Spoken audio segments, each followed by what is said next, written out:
faster than a speeding bullet, more powerful than a locomotive, able to leap tall buildings single bound. Hello, and welcome to the first episode of the Single Bound Podcast. I'm Logan Crowley. And I'm his wife, Amy. We are so happy that you have decided to click on this and join us. The shtick of this show will be we are reviewing single issues of comics. Some of them will be graphic novels or prestige format issues that are a little larger. Some of them will be most of them will be just the single issue that they came out in. And we just want to sort of review these works as they were intended to be read, not mushed together into a trade paperback, but individually and really give each story time to breathe and talk about what we like and sometimes what we don't. Right. And that also, we just thought this would be a really fun sort of experiment for me and Amy to go on together. We both like to read comics. Logan has a lot more of a history with comic books, starting from very, very early. And I have the experience of being married to a comic book nerd for quite a while now, so that's sort of where our baselines are. You're a big fan though, and you like lots of comics that I've never gotten into, especially indie stuff. I'm definitely more into indie stuff than you are. Yeah, you've read Snot Girl and which I highly recommend. Shirtless Bear Fighter. Yes. I don't think we're gonna be reviewing those on this show, but you definitely. But maybe I'll need to. Maybe that'll be like once a month. I'll pick one for you to read. Yeah, I'm just saying, don't sell your comic bona fides short. Fair. Today, though, we will not be talking about any shirtless snot girls. We will be talking about Fantastic Four, Volume 3, Issue number 60 by Mark Waid and Mike Wieringo. Amy, had you ever read this comic before? So I have read this comic before. However, I have a really horrible memory. So the only reason I know I've read this comic before is because you told me that I've read this comic before. And I, the whole time reading it, did not remember a single part. It was like reading it as if I had never read it. So I'm counting this as not having read it. But that shouldn't tell you anything about the comic. That's a me issue, not a comic issue. What did you think of this issue? I loved it. This is definitely, you had told me that I loved it the first time, and I also loved it the second time, which is the best thing about having a terrible memory is you get to read stuff all over again for the first time, and that's always really nice when it's something good. I'm delighted to hear that you still feel that way, even having deleted the old file. This, for me, this is not just one of my favorite comic issues ever, and one of the issues that made me think of this as a podcast idea. This is also a very nostalgic comic for me, because this Mark Waid, Mike Wieringo run on Fantastic Four was the run that made me fall in love with these characters. I had come in just before this. I think I was off and on for the first part. So a little bit of comic history. In the late 90s, they attempted this thing at Marvel called Heroes Reborn, where they took a bunch of their classic characters that weren't selling well, like the Fantastic Four, Captain America, Iron Man, and Thor, and they shunted them off into their own universe, away from Spider-Man and the X-Men, and let very edgy 90s creators like Rob Liefeld and Jim Lee and Whilce Sportacio reboot them in their image, and those images largely terrible images. So then they did an event called Heroes Return, which was basically an editorial version of going, whoops, we're very sorry. Here they are, right back as you always remembered them. They're not any different, and you don't need to be mad anymore. And that lasted for 59 issues, and it was fine. I was off and on through that as a kid, but I remember this particular issue really just hit me like a ton of bricks when I first read it. I would be curious to know if the return sold better than initially, because sometimes if you take something away, people appreciate it more when it comes back for a while. And that may have been the idea. Famously with over at DC prior to Heroes Reborn, that was the idea with the Reign of the Superman and the Azrael Batman. With those creators very keenly were like, look, here's an edgy, rebooted version of this character. Don't you hate it? Well, here's the one you like back. It's New Coke, right? Right. And that may have been the idea with Heroes Reborn. To be honest, I think they just thought, these guys are comic book rock stars right now. If we give the comics to them, they can't fail. And they were Wrong. Well, and if something's making money, that's a great time to experiment. Even if it's an experiment that fails, if you're not making money, Yeah. why not try something? I'd rather you try something different than never touch the character again because you're scared of it not making money. I don't know. On a future episode, we'll read the Jim Lee issue of Fantastic Four where he has Ben Grimm kiss Sue Storm against her will. Oh, no. Yeah, and then we'll see if you feel about how you feel about the experimenting. Maybe not. Yeah. We'll try it out. But this Ben Grimm would never. How did you feel about this Ben Grimm? I know he's your favorite on the Fantastic Four one, right? Oh, yeah, he's my favorite. Superman is my favorite DC character, and Ben Grimm is my favorite Marvel character. And he is maybe an eyelash hair behind a Superman in that ranking. I summed it up to somebody at work not that long ago that was asking why I liked the two characters so much. And I told them that Superman is who I want to be, and Ben Grimm is who I am. Oh, no. Yeah. So I can see that. That fits. yeah, I have a lot of the same feelings. And I wish I had more of his virtues, honestly. But I think you have very many virtues. thank you. What are your feelings on the art in this one? Oh, Mike Wieringo is tragically died much too young. But Mark Wieringo is, this is my favorite work of his. He has a criminally underrated run on Superman in which he has a very corn-fed, Oh, our favorite. very barrel-chested Superman, which I definitely like. He has some work on The Flash and Impulse, so they're both amazing. I mean, he was just, we lost him way too soon. And I think he's a big part of what makes this comic work.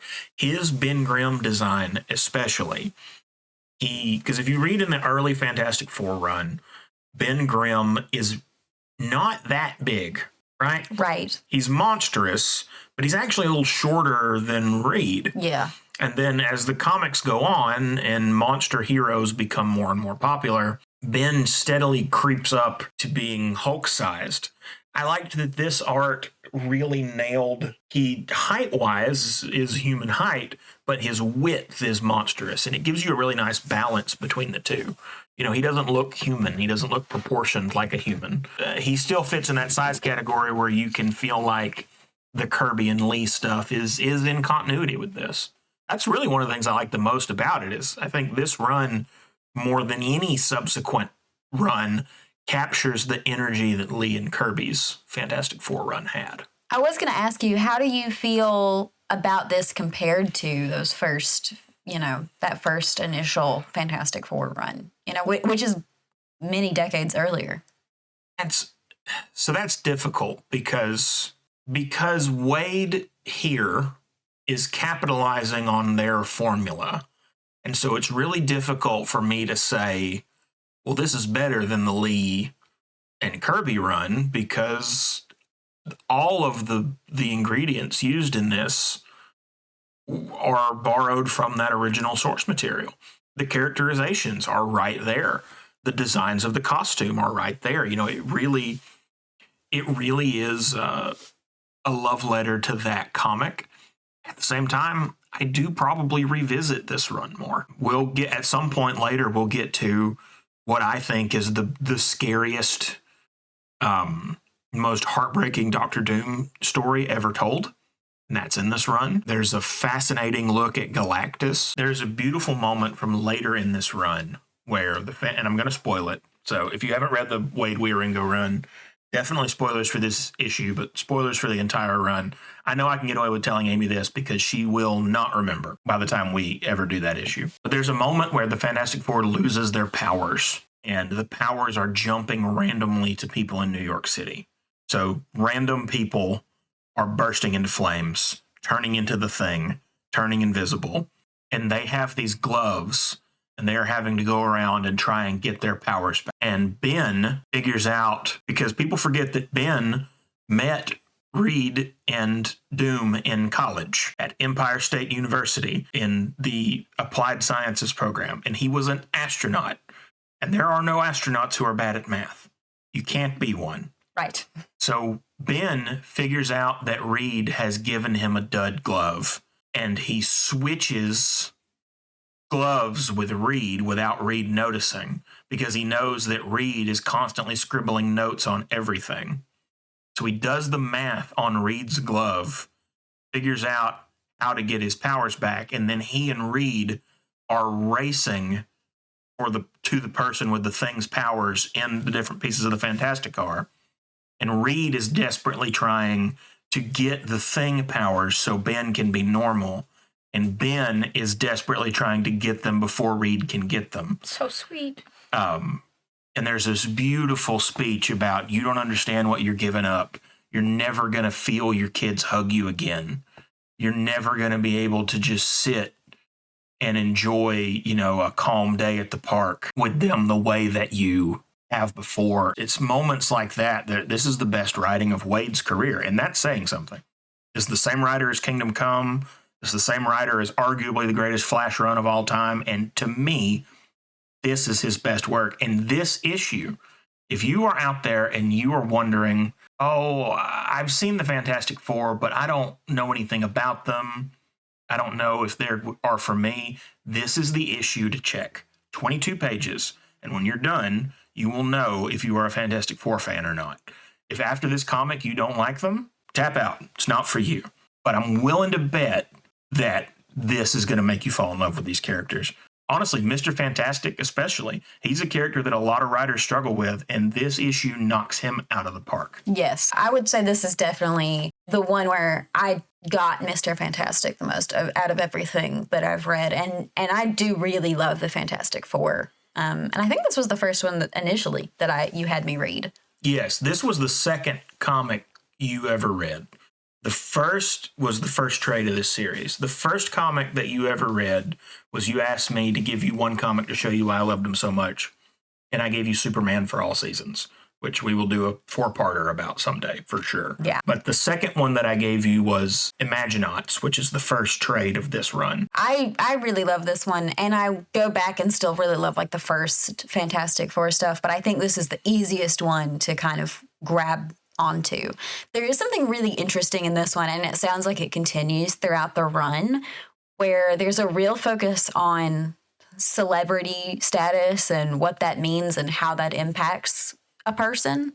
And I don't know, if Mark Waid was dealing with that in some aspects as a writer. It's not the kind of necessarily the same celebrity stuff that they're dealing with in this, but that's a huge thread in this. I don't know how much he would have had to deal with that. Mark Waid's career, he unfortunately has always been stuck in this kind of bridesmaid spot where like Kingdom Come is huge, but Alex Ross got all the credit.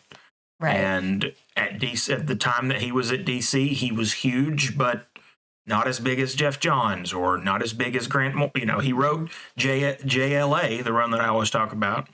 That is Grant Morrison and Mark Waid. And people don't remember as much that Mark Waid was the other hand in that writing team. What year did this one come out?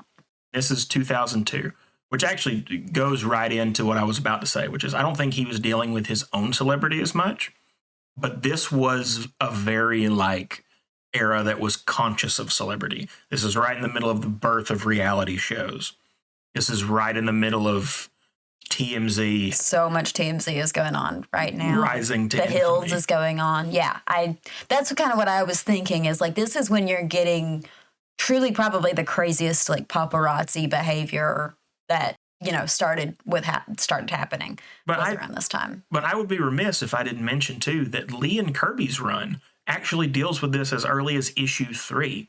Interesting. Issue 3 of the comic, they get superhero costumes and they're being chased by paparazzi and fangirls who are dying to see Johnny Storm, and they just want to stare at Ben Grimm. And so it's been a part of them the whole time then. Oh yeah, right from the beginning. And that's Fantastic Four revolutionized comics.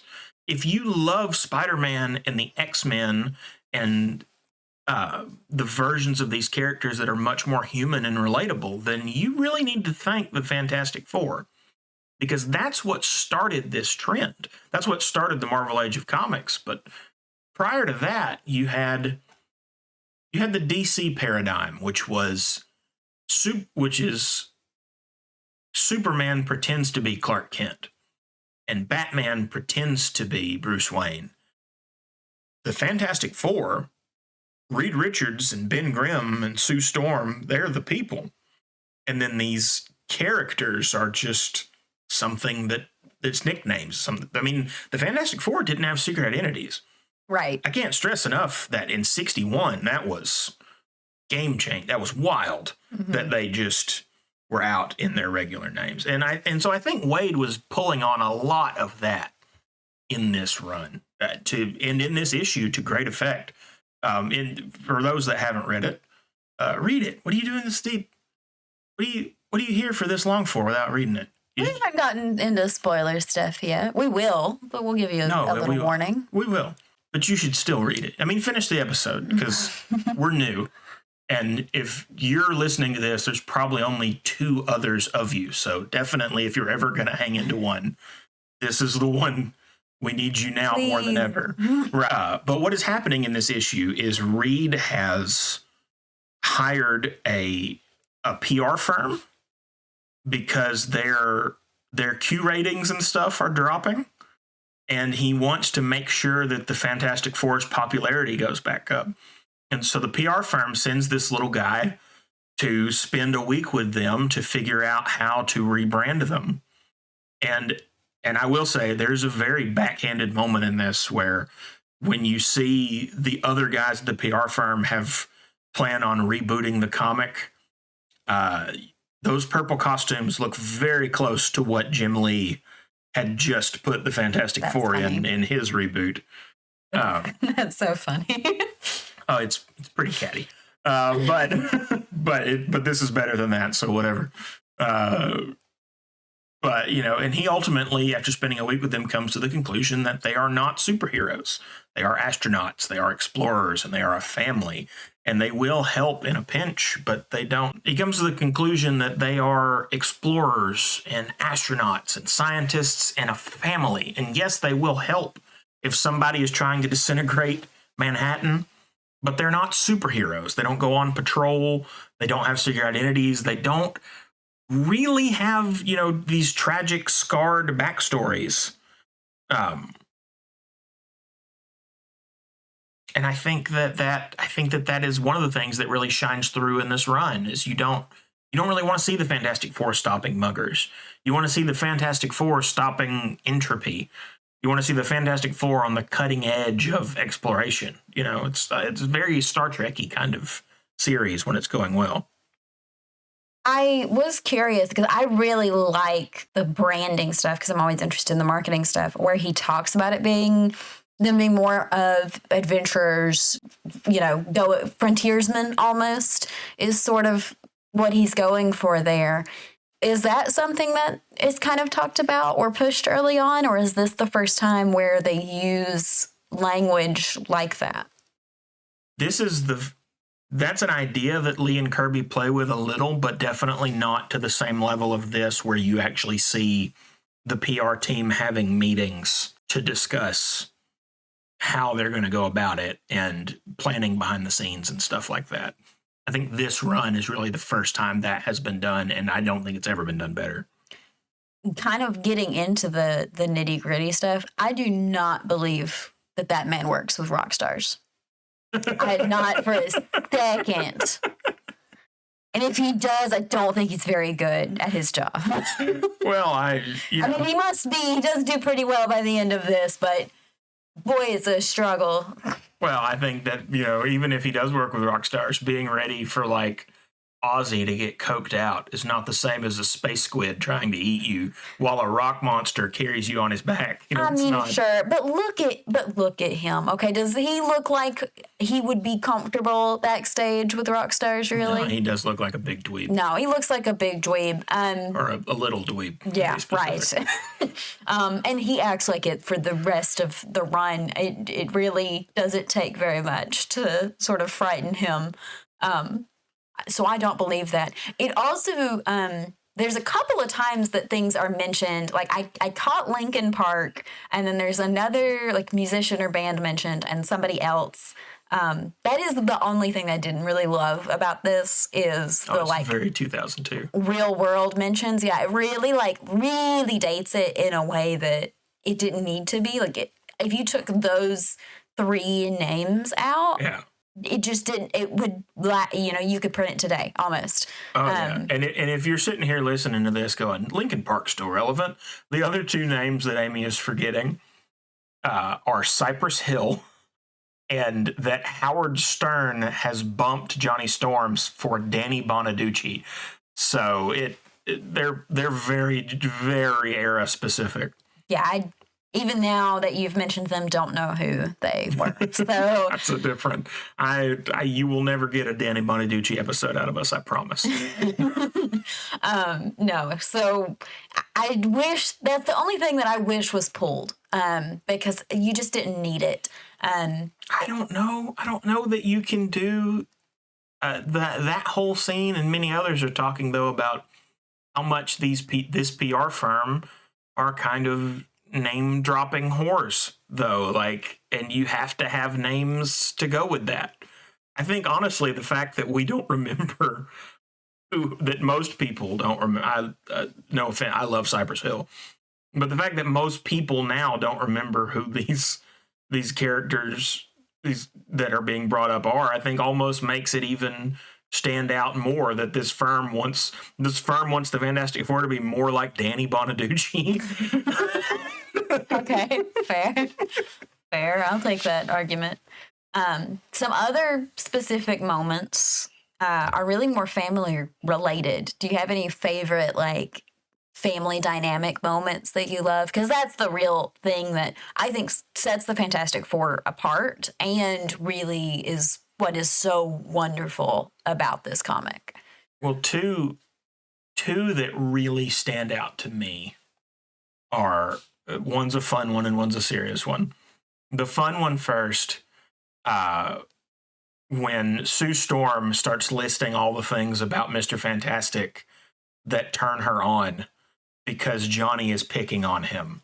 That is hilarious. Oh, that's so funny. And it's something you could see siblings doing that to each other all the time. Yeah. Especially because she's almost like a mom figure. It's perfect. Oh, exactly. Yeah. For those that don't know, Sue Storm is usually about 9 years older than Johnny, and their mother died and their father went to prison, and she raised him after a certain point. It's kind of the same. Their background is kind of the same setup, actually, as Nani and Lilo from Lilo and Stitch. Yes. Mm-hmm. But it also highlights what Sue Storm's role is in the Fantastic Four that a lot of people forget, which is that she is the glue between the team. And that's what's perfect about it, is not only what she's really doing there is she's stopping Johnny from picking on Reed and undermining their cohesiveness while they're fighting space bugs, right? And that's very important because Reed can't shut Johnny up. And Ben... absolutely can't. Yeah, and definitely probably would need to be shut up himself. Sue is the only member of the team that has the number of every other member of the team. And while Mr. Fantastic is the tactician and the genius, the interpersonal part of leading the Fantastic Four is Sue. And I think a lot of runs after this, they try to be like, oh, she's also a scientist. She's also almost as smart as Reed and stuff like that. And you don't need that.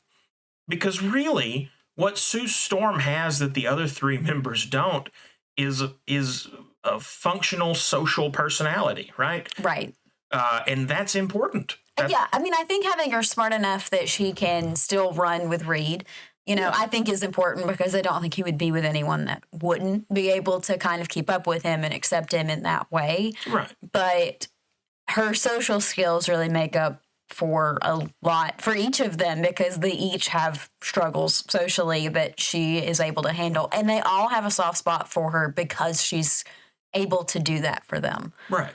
And that's always really sweet to see. Like when Ben is carrying, I can't remember what he's carrying, but he's carrying something for her when they go, into town. It's a grandfather clock. She asks him to go shopping with her, and it's just so he can carry this grandfather clock she wants to buy, which reminded me more of my own mother than anything else I've ever seen, except maybe when the Tick has to get a pharmacist to stop Dinosaur Neil. Maybe that's the scene that reminded me the most of my mother, but just behind that is her using the Thing's super strength to buy a grandfather clock from an antique mall. Yes, I think any large man has been enlisted for similar tasks. Oh, this wasn't the second moment I was going to say, but another Sue moment I love in this comic is at one point the PR guy kind of accidentally makes a comment that sounds like he thinks Reed has a big ego. Oh, yeah. And she has a speech where she goes, even if my husband was the egomaniac that you just implied he is, something to the effect of he would earn that times 1,000 more. Right. You know, and Yeah. I love that of like, you're absolutely not going to put down Reed Richards if Sue Storm is there. Yeah. Well, and to be fair, I think Sue would do that for anyone on the team, which is why she's so important. Whereas like Johnny and Ben, they would love to poke fun, you know, and judge it with the press guy. Yeah. Well, and the next, actually, I'm not going to say what I was about to say because we will actually probably do the next issue after this one at some point. It's another single issue that stands fantastically on its own. So I'm not going to spoil that one. But the other scene that I had that I love in this is at the very end, because the running theme in this has been no one on the team nor anyone at the PR firm can understand why Reed Richards cares if their popularity is going down. And Reed overhears him talking about it. And actually, the arc that the PR guy has in this comic, where initially he's very timid and tepid and being pushed around by the other people at the PR firm. But after a week with the Fantastic Four, he stands up to them and says, no, you should not use Jim Lee's designs for the Fantastic Four. That was really nice to see. Yes. And shows how the love of the team is, you know, contagious. Yes. But right after that, Mr. Fantastic is holding his newborn daughter, Valeria. And he says, if you'll keep a secret, I'll tell you why I hired a PR firm. And he says, once upon a time, there was a very arrogant man who did a very stupid thing.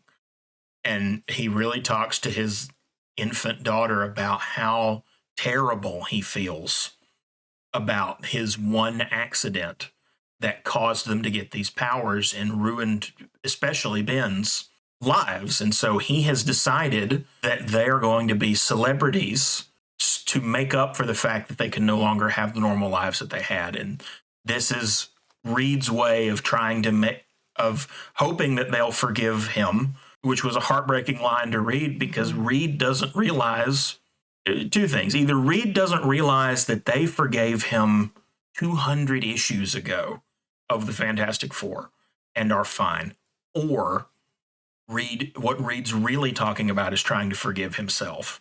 I think that is largely it. And it is so heartbreaking and so sweet because I don't think it is something that he ever would be able to. But it also plays a lot to the time too, actually. It makes sense for early 2000s for it to be like, well, I'll make them celebrities to try to make up for it, because that was very much a time, especially speaking of like reality television and the like competitions like American Idol and stuff, where you know, at least with American Idol, you might have to have some kind of talent. But there was a lot of celebrity popping up that you really didn't need to have very much, you know, of a specific type of talent. It was just sort of to be somewhat entertaining. So it was very of the time too. Well, and I'll tell you too, you were asking me before what was and wasn't present in that original Fantastic Four run. And this speech, this moment is the most additive thing in this issue. Because in the original run, they aren't famous in issues 1 and 2. They don't have costumes. They're just superpowered people fighting other superpowered things. It's all actually the first two issues of Fantastic Four are kind of like the show Heroes. Anybody remembers that? Where, you know, they have these superhero names, but they don't really use them, and they're just wearing plain clothes. And they only get costumes in the third issue because Jack Kirby put his foot down and told Stan Lee, this is a superhero comic and superheroes need costumes. But the third issue starts with them having become celebrities, and it's never really, the middle is never really explained. And Reed has the outward opinion in that issue that he has in this one, which is, I'm worried about science things. I don't really know about what all this celebrity stuff is. I'm much too busy. This reveals to you that that's not true. Their celebrity from the jump has been concocted by the smartest man in the world out of his love and guilt. And I love that. Yeah. And it explains, the classic thing of like, why does the Marvel Universe hate the X-Men and love the Fantastic Four? This is why. Because the smartest man in the world sat down and figured out how to make sure that his family didn't have to suffer 1 ounce more than was absolutely necessary. Yeah. Yes. No, it really is fantastic. And what's nice, too, about that moment where he's talking to his daughter is, well, there's a couple of things. One, he does make a silly face with his stretchy powers to make her giggle, which is very, very cute. And very well drawn. Yes, and very well drawn. It made me giggle. And secondly, when he starts to try to tell it, he starts with like, I can't remember the exact adjectives he uses, but it's like a very intelligent man, and then he stops, and he's like, a very great man, and then he stops, and then he corrects himself and is like a very arrogant man, and that's the one that he can continue the story with. Mm-hmm. So there is still, even though we get to see it, see his confession and see him discussing it and how he created his plan and why, there is still this like reluctance from him to accept the guilt. Like, it's just you can just see how much of a burden it is on him. And they've done that so well, where there's just so many little instances where you can see what a burden it is. Well, and that is a theme that runs the rest of this series, that his guilt over their creation really is the thing that drives Mr. Fantastic. That is, to use they say Spider-Man was created when Uncle Ben died. This run especially really posits that Reed Richards' chief trauma was bad calculations, was being too arrogant and too quick on the jump. And it comes up in every story arc in this series, this guilt that he feels. He's so smart, he's only ever made one mistake in his life, but this was the one mistake. Mm-hmm. It just... And I think it's such a parental feeling too, from parents that really care. They will often have certain things that really stand out as mistakes that they feel their children are going to have to carry with them for their whole lives. And they will, because every parent's going to have that. Every kid is going to get messed up by their parent in this way or another. And I think a lot of really good parents, that bothers them, forever. And so it's neat to see that on such a huge, magic kind of scale. But it's something that's a very human thing that every single parent that cares about their kid is going to come across and deal with and, try to make up for. This issue also has Ben Grimm find out that a bunch of street kids have started writing raps about him. I wondered when you were going to mention this. I love it so much. I do too. I better step off haters because it's clobbering time. I don't know if it's a good rap, but it's definitely a great rap. I love his ducky pajamas also. They did. Yes. And because I'm so obsessed with The Sopranos right now, that did harken back to The Sopranos for me. And mind you, this would have been when The Sopranos was like at its height. So I don't know that it wasn't unrelated, because I think those characters can kind of connect. Can you imagine 2002 James Gandolfini as the thing? It would have been perfect. He's not Jewish, which is... Well... But neither was the guy that played the cast as the thing right after this, so I guess that's a wash. Yeah. But if you can let that go, James Gandolfini, it would have been incredible. That actually does remind me, because we were talking about them becoming celebrities and Reed creating it.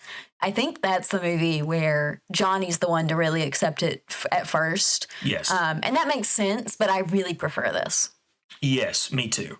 The characterization of Mr. Fantastic in that movie is probably the weakest link to me.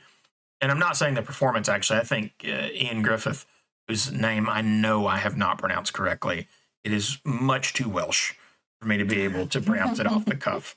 All vowels. And I hope if he's listening, he forgives me, because I really did love him as Mr. Fantastic.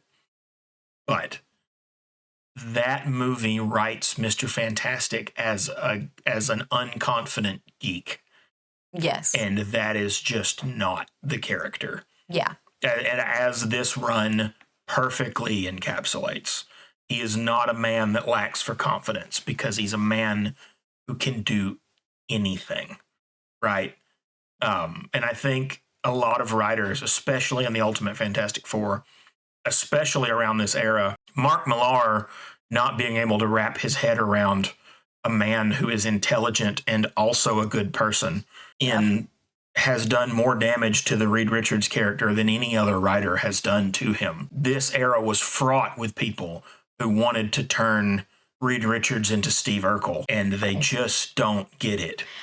No, this one does a really, really good job with him. I mean, it does a great job with all of the characters, but I think Reed's character is probably the hardest to get right.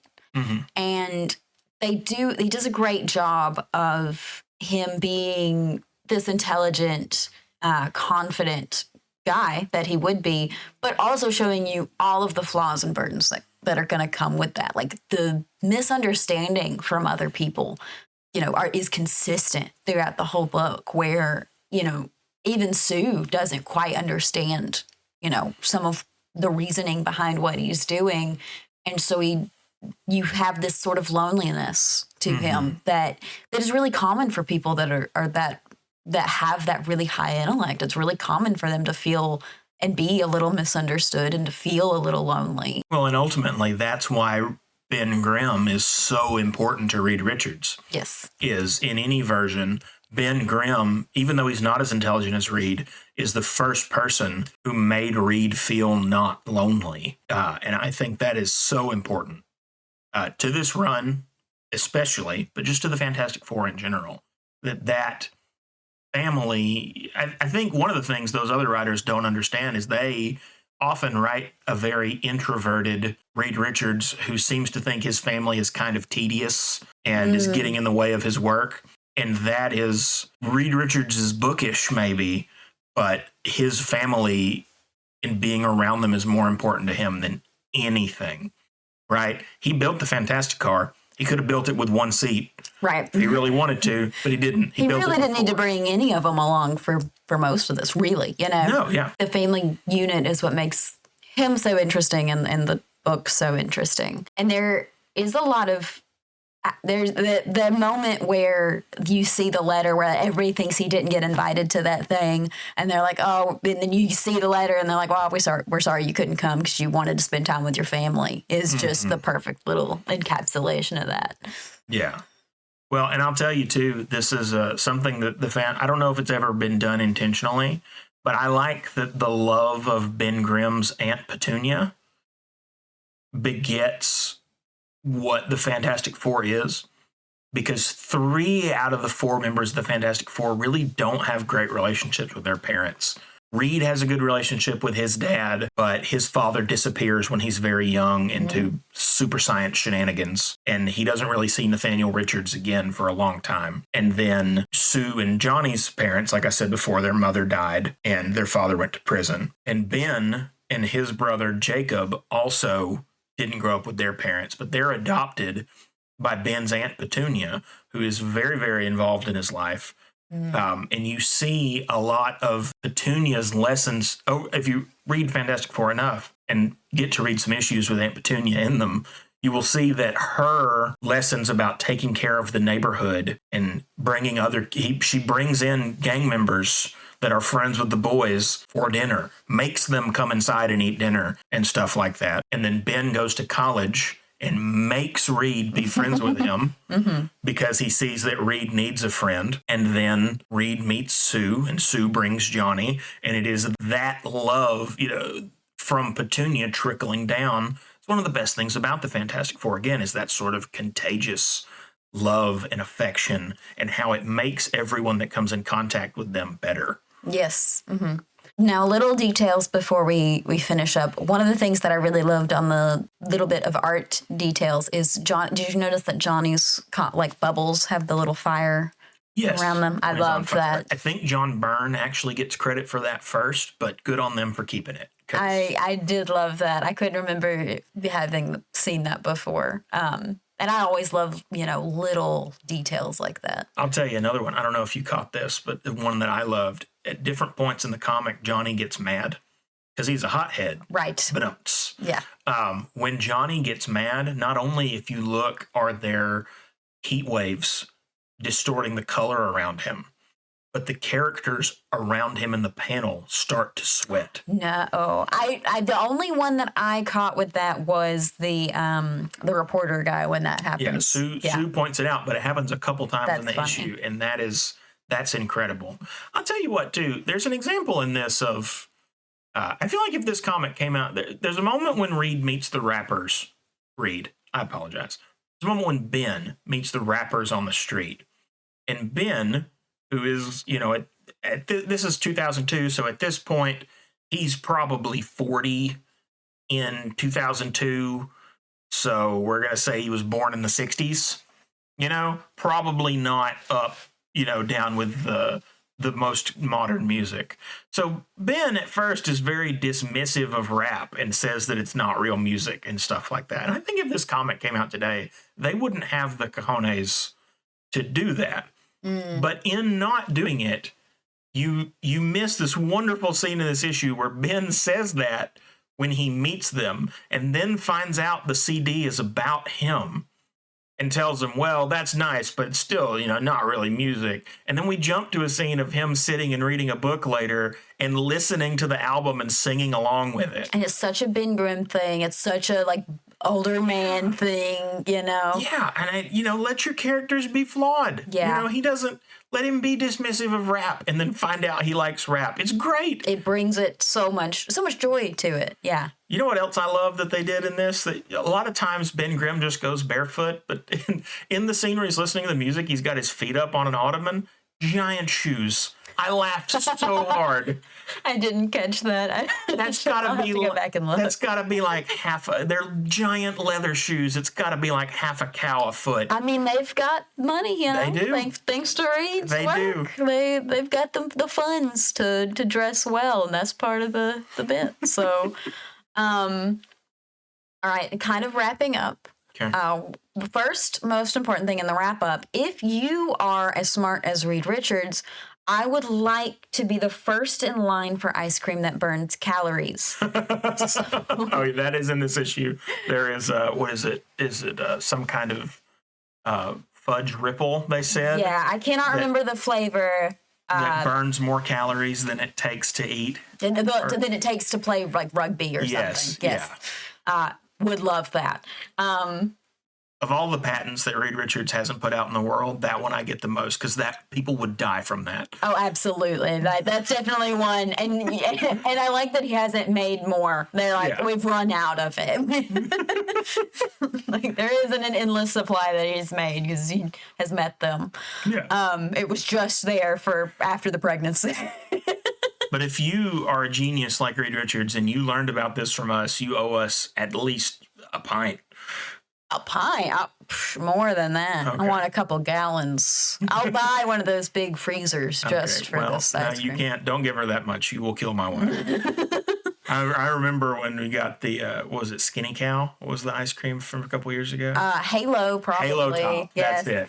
Yeah. She about put herself in the hospital eating Halo Top's sugar-free ice cream. Yeah. That was as close as we've ever gotten as a society.